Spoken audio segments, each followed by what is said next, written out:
अस्सलामुअलैकुम वरहमतुल्लाहि वबरकातुहू। खुश आमदीद। वो कौन सा परिंदा है जो उल्टी तरफ भी उड़ सकता है?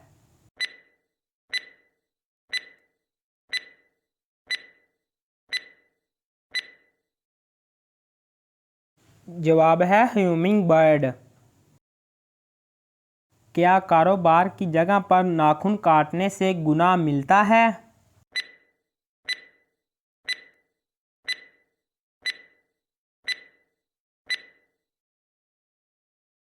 जवाब है कोई गुनाह नहीं मिलता।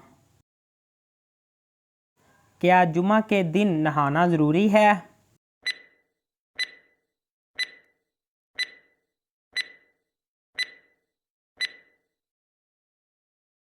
जवाब है मुस्तहिब है। नहीं नहाया तो गुनाह नहीं, लेकिन फजीलत बहुत बयान की गई है। क्या खुशी के वक़्त गाना बजाना जायज़ है?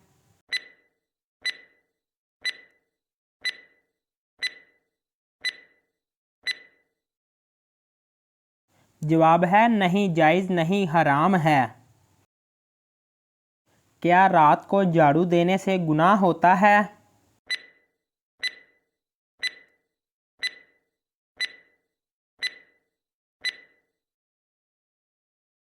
जवाब है जी नहीं।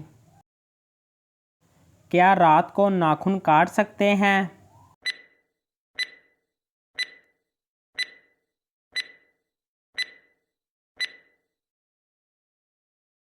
जवाब है जी, काट सकते हैं।